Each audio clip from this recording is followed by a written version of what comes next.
politique. C'est pas seulement vrai du nucléaire.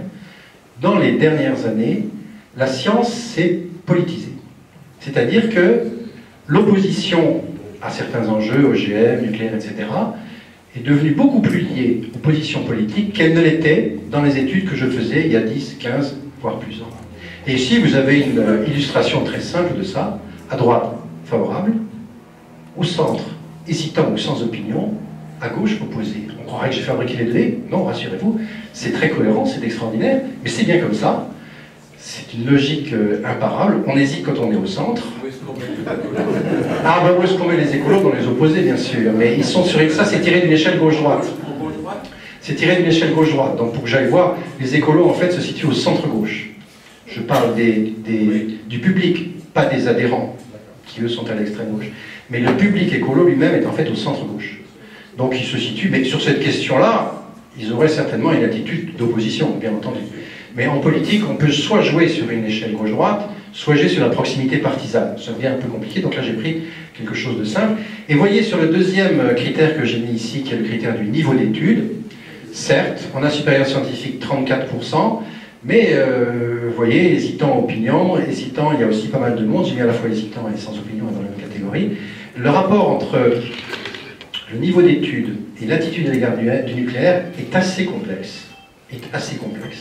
Le rapport avec l'âge, d'ailleurs, je ne mets pas ici, est également assez complexe. Donc on est en face de choses où il n'y a pas une perception très claire. En revanche, j'insiste, ce qui est très clair, c'est l'opposition gauche-droite. Ça, c'est particulièrement saillant. Et encore une fois, c'est quelque chose qui a beaucoup changé, qui s'est considérablement accru, cette scission gauche-droite, dans les 4-5 dernières années, en tout cas quand je remonte aux dernières enquêtes. Alors, bien sûr, la question de l'information qui est toujours posée, hein, est-ce qu'on se sent informé quand on pense à l'énergie nucléaire? Alors, attention à ces questions, parce que les gens disent toujours qu'ils ne sont pas informés et qu'ils veulent de l'information. M. Randon, il est peu probable qu'ils aillent la chercher véritablement, mais c'est toujours une réponse qui est donnée. J'ai quand même fait ce tableau en montrant qu'effectivement, c'est quand même 72% des gens qui disent qu'ils sont mal informés sur le nucléaire. Et évidemment, quand on croise le fait de l'information avec le fait d'être favorable ou pas, bah, oui, on a effectivement quand même, mais regardez par rapport à ce que je disais l'autre jour, on a parmi ceux qui disent qu'ils sont très bien informés, 35% de gens qui disent qu'ils sont proposés la même chose que parmi ceux qui sont très mal informés. Donc ma courbe en nu de tout à l'heure, je la retrouve là. J'ai à la fois des gens très bien informés et des gens très mal informés qui sont opposés dans les mêmes proportions à l'énergie nucléaire. Donc je vérifie un petit peu là empiriquement mes hypothèses de tout à l'heure sur la courbe en nu qui a remplacé la courbe, la relation linéaire qu'on avait, me semble-t-il, jusqu'à quand? Je ne sais pas, dans les années 80 peut-être, etc. Je ne peux pas donner une date précise. Dernière question, tout à fait cruciale, celle de la confiance. Et l'IRSN l'a montré, M. Rango l'a montré ce matin, oui. Là, je l'ai posé d'une façon beaucoup plus concrète. Moi, j'aime bien les questions concrètes qui racontent des histoires. Voilà, on est des riverains, ils se demandent si c'est vrai ou non qu'il n'y a plus de risque de cancer dans le voisinage d'une centrale. À qui on aurait confiance pour mener une enquête sur la réalité du risque? À qui on fait confiance? Alors, j'ai fait cette question de façon plus différente, mais la réponse, avec ces acteurs que j'ai mis en scène ici, est tout à fait intéressante. Il y a deux scientifiques dans mon affaire. Un scientifique qui travaille pour une association de défense de l'environnement et un scientifique du CNRS. Le CNRS, les gens connaissent, hein. Rassurez-vous, le CNRS. Évidemment, l'autorité de sûreté nucléaire n'a rien à voir avec ça. Évidemment, le ministère de l'Environnement, aucune confiance. Ce que je trouve intéressant, ce que ça nous dit, ça, on pourrait le montrer de façon beaucoup plus détaillée.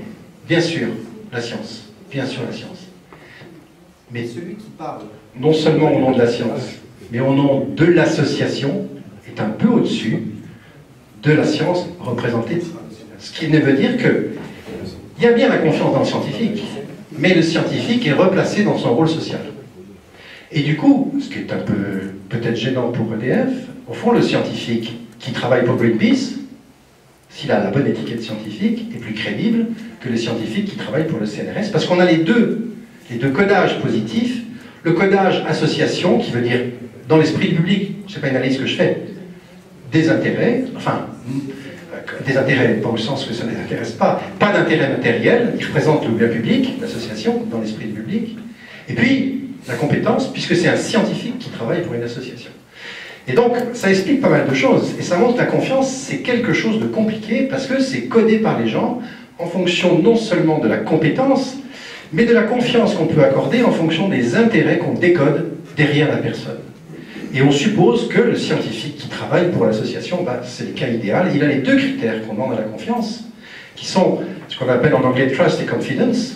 Trust, c'est la confiance un peu affective, il n'y a pas intérêt à me tromper, il ne va pas me tromper, je le trust. Et confidence, c'est sa compétence. C'est-à-dire qu'il est professionnellement compétent. Et bien évidemment, c'est ce scientifique-là, celui qui travaille pour l'Association de défense de l'environnement, qui a effectivement le carré d'as, c'est lui dans lequel on a le plus confiance. Voilà, je voulais finir par ce tableau.